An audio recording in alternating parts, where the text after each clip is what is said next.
Queridos hermanos de la Congregación Alfa y Omega, es un privilegio para mí dirigirme a ustedes en este domingo 18 de octubre, mes en el que recordamos la reforma del siglo XVI. Reforma que trajo muchos cambios, pero dentro de esos cambios, el más importante fue la interpretación y la aplicación de la sola Escritura. Una de las afirmaciones más importantes que se dieron durante esta época fue sola fe. Esta expresión, solo por la fe, es una afirmación que Martín Lutero diseñó y que prácticamente trajo una gran controversia al siglo en el que vivió.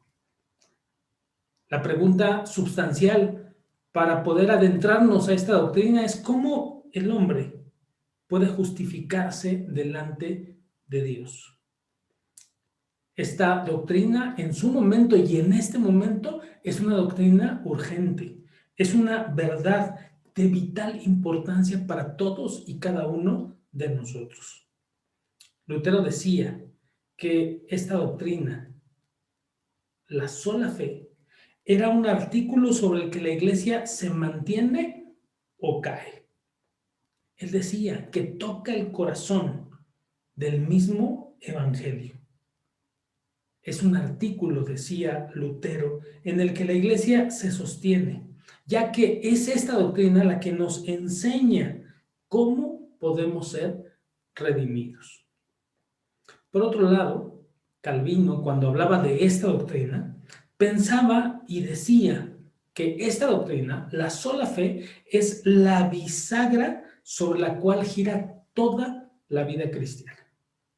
Un poco más hacia esta época, un teólogo llamado Packer, él decía y utilizaba una metáfora que tiene que ver con el Atlas, este personaje mítico que cargaba el mundo. Decía que la sola fe era realmente como el Atlas, quien tuvo que sostener el mundo, y la doctrina de la justificación por la fe sostiene todo lo demás. Todos sabemos que la controversia por la sola fe culminó finalmente en la fragmentación más grave de la historia del cristianismo. La doctrina, entonces, de la sola fe es en realidad la piedra angular del Evangelio. Sin ella, la iglesia no podría existir. Sin esta doctrina, el mundo no solo estaría sumido en la desesperanza, sino que no tendría de dónde asirse para mantener la esperanza viva de un día ver a su creador. Esta doctrina podemos observarla de manera muy clara en esta parábola que hoy vamos a tocar. Esta parábola denominada la de las 10 vírgenes. Texto que se encuentra en Mateo capítulo 25, versículos 1 al 13. Pero quisiera que pusiéramos énfasis en la ocasión en la cual se da justamente esta parábola. Según el texto en el capítulo 24, versículo 44, a todo el capítulo 24 Jesús predice el fin, pero en el versículo 44 dice: por tanto, también vosotros estad preparados, porque el Hijo del Hombre vendrá a la hora que no pensáis. Hay una advertencia, y esta advertencia dice que tenemos que estar preparados porque el Hijo del Hombre vendrá en el momento en el que no sabemos. Esta advertencia da ocasión a 3 parábolas. La parábola que a continuación viene a partir del versículo 45 del capítulo 24 es la parábola del siervo fiel. Después viene la parábola de las 10 vírgenes y finalmente la historia de los talentos. Esta es la advertencia y bajo estas circunstancias se da esta parábola. Así que viene a continuación la historia. Una parábola que tiene una historia de una boda, pero sobre todo de una invitación a una boda. Estas damas invitadas, 10 mujeres, son aparentemente invitadas por el novio. El novio invita a estas mujeres principalmente para esta celebración alegre, pero además como parte de un círculo íntimo que está por recibir al novio para poder entrar, celebrar las bodas, pero además colaborar aparentemente con el vestuario de la novia. El problema que tenemos en esta parábola es que la mitad de las mujeres del círculo íntimo son consideradas sensatas y la otra mitad son consideradas insensatas. Lo que nosotros observamos en esta parábola y la interpretación es que claramente estamos hablando de invitados que representan a la iglesia. Invitados a las bodas de lo que sabemos sería el Cordero. En ocasión del texto anterior, nosotros podemos interpretar de esta manera este texto. Y lo que nos dice la parábola que ya leímos es que las prudentes llevaron lámparas, pero las imprudentes también llevaron lámparas, pero estas no llevaron aceite. Las insensatas entonces se presentan a la boda sin estar completamente preparadas. Lo que el texto nos dice es que el novio tardó. Dice el versículo 5, y tardándose el esposo, cabecearon todas y se durmieron. Tal parece que en la antigüedad también esto de que los novios se tardasen también era parte del ritual. Este novio se tarda y en conformidad como se va tardando, viene la noche y las mujeres cabecean y se duermen. Las 10 se durmieron. Pero en un determinado momento de la noche se escucha la voz. El novio ha llegado. El novio viene. Y es entonces cuando las prudentes, siendo de noche, prenden sus lámparas y las imprudentes se dan cuenta que no tenían lo que necesitaban, que les faltaba el aceite. Y aquí es donde está lo más importante de la parábola. ¿Qué significa y qué representa el aceite? Sabemos que el novio es Jesucristo. Sabemos que las bodas son las bodas del Cordero. Y sabemos que la novia es la iglesia. Representada aquí también por estas mujeres, unas sensatas y otras insensatas. Pero lo que en realidad parece ser lo más importante para la interpretación de este texto es determinar qué es y qué representa el aceite. Hay por lo menos dos versiones. Una versión de la iglesia tradicional que habla de las buenas obras, que tienen que agregarse a la fe. La versión evangélica es que en realidad se trata del Espíritu Santo, ya que en el Antiguo Testamento se habla mucho acerca de esta representación del Espíritu Santo con el aceite. Pero hay un problema en esto, hay un problema en esta interpretación. Lo que a las imprudentes les faltaba fue determinante para que no entraran a la boda. Es decir, ese aceite que les faltó es lo que las excluyó del banquete de las bodas. Ahí está el verdadero problema del texto y ahí es donde justamente nos vamos a enfocar.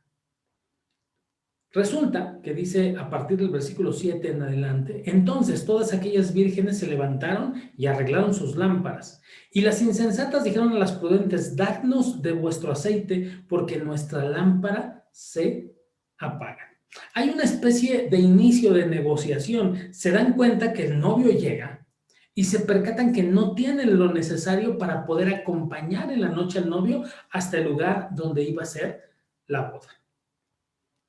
Y las prudentes, siendo nuevamente prudentes, dice el texto que les respondieron, versículo 9, diciendo, para que no nos falte a nosotras y a vosotras, id más bien a los que venden y comprad para vosotras mismas.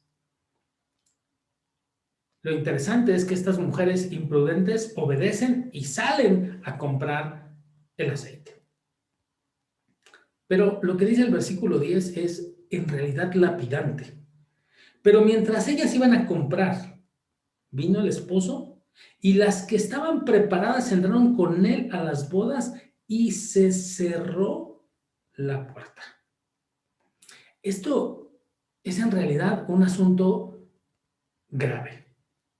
Porque si interpretásemos que el aceite es las buenas obras, entonces estaríamos diciendo que entrar a las bodas significaría con hacer buenas obras.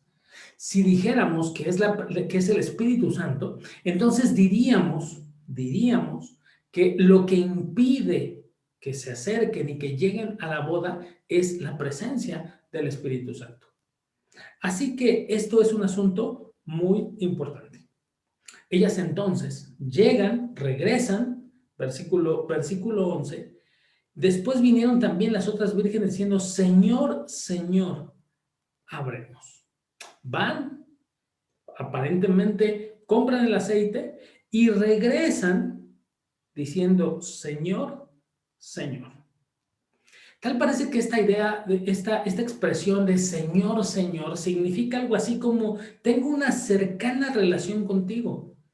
Y entonces lo que el Señor, lo que el esposo contesta es, te aseguro, versículo 12, no os conozco.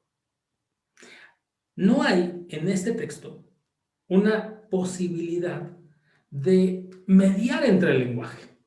No existe esa posibilidad. Lo que nosotros encontramos aquí es que ellas aseguran que tienen una relación con él llamándole Señor, Señor, pero él les dice, no los conozco. No se trata solamente de no recordarlos, sino que hay un absoluto desconocimiento de estas personas. Tenemos que recordar, por ejemplo, lo que sucede en el Sermón del Monte. Cuando Jesús termina el Sermón del Monte en el capítulo 7 de este mismo Evangelio de Mateo, termina más o menos de la misma forma. Capítulo 7, versículo 21 al 23 dice la Escritura, no todo el que me dice, Señor, Señor, entrará en el reino de los cielos, sino el que hace la voluntad de mi Padre que está en los cielos. Muchos me dirán en aquel día, Señor, Señor, ¿no profetizamos en tu nombre y en tu nombre echamos fuera demonios y en tu nombre hicimos muchos milagros? Entonces les declararé, nunca os conocí. Apartaos de mí, hacedores de maldad. Noten ustedes cómo en el texto Jesús dice muchos en aquel día, no pocos, sino que dice muchos. No estaban siendo desconocidos, sino en realidad no eran conocidos. No tiene que ver solamente en el sentido cognoscitivo, sino en el sentido personal y filial, en el sentido redentor. Ellos se justifican por lo que hicieron. Si nosotros recordamos el texto, dice la Escritura, no profetizamos en tu nombre y en tu nombre echamos fuera demonios y en tu nombre hicimos muchos milagros. Tal parece que su justificación tiene que ver con sus obras.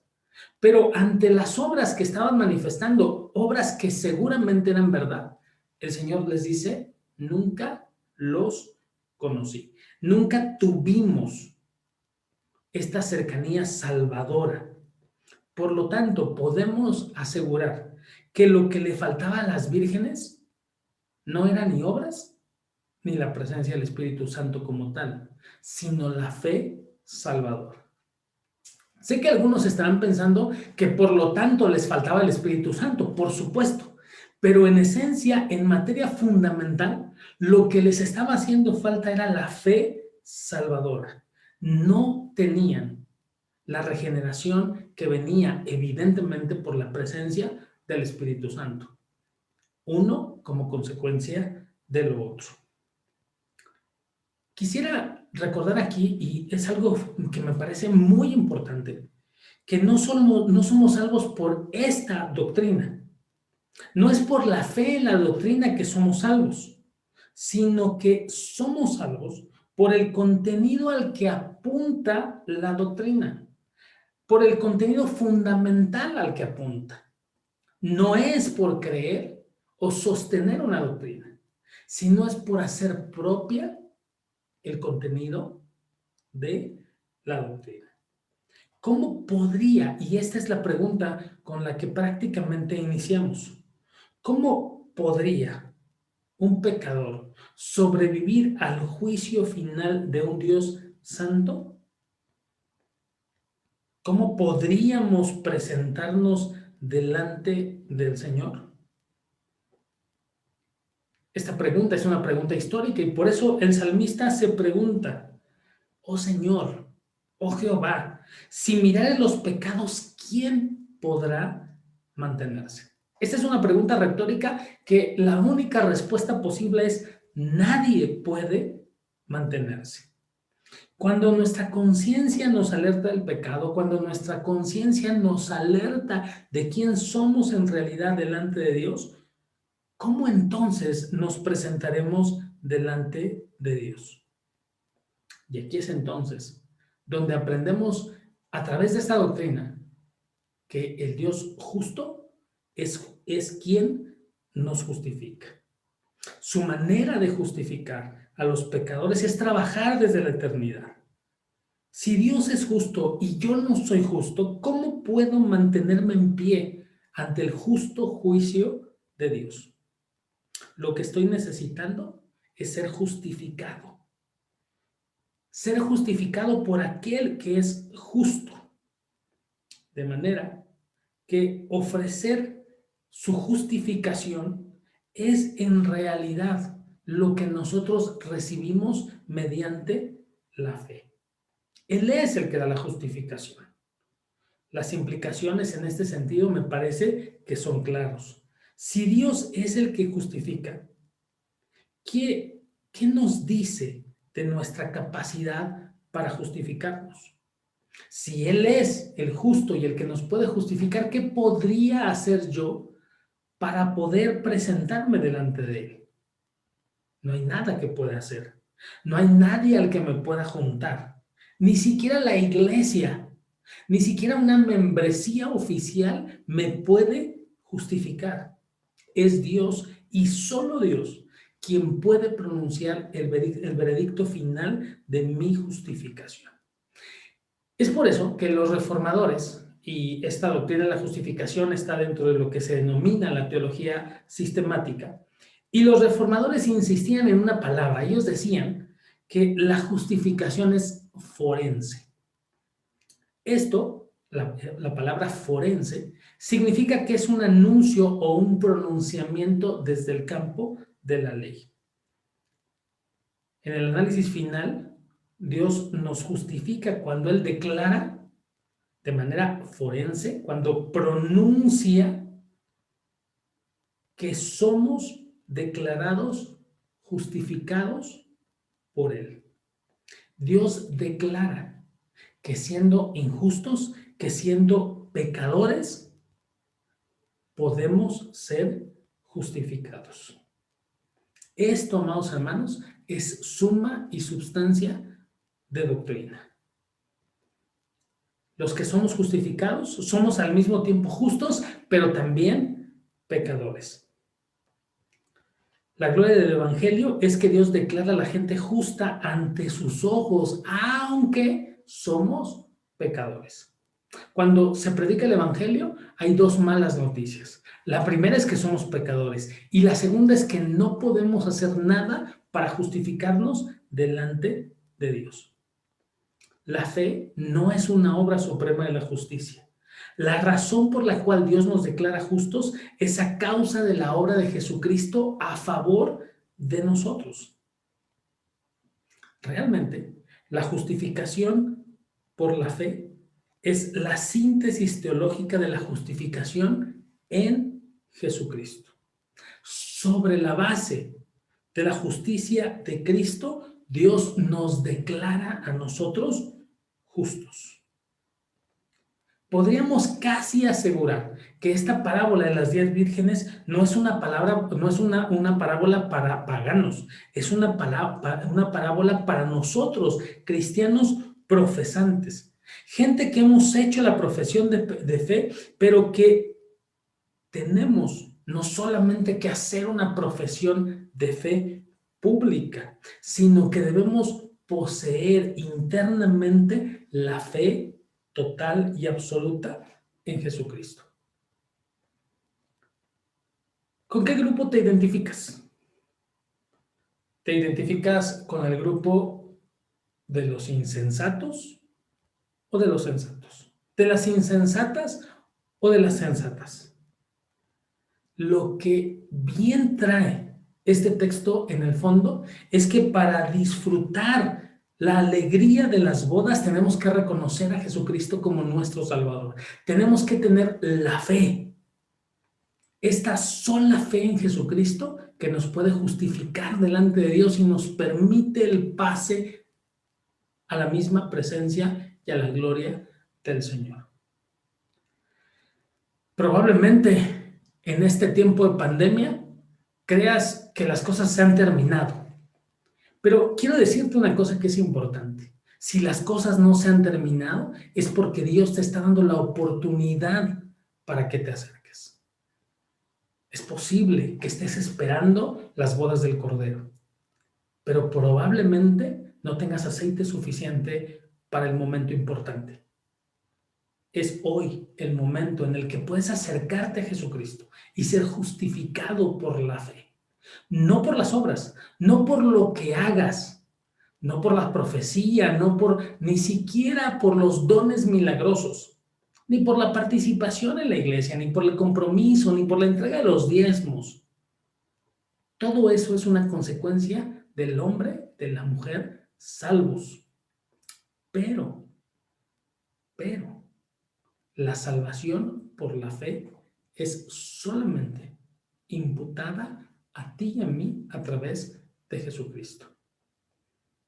Así que mientras el Señor no venga, mientras el novio no aparezca, tienes una gran oportunidad de que cuando la puerta se cierre, allá en ese lugar, tú pases lista a tu nombre. Pregúntate y respóndete. El día que cierres los ojos a esta vida y cuando los abras allá y veas el rostro de Jesucristo, ¿qué es lo que vas a responder? ¿Cuáles serán tus argumentos para poder entrar y disfrutar de la boda?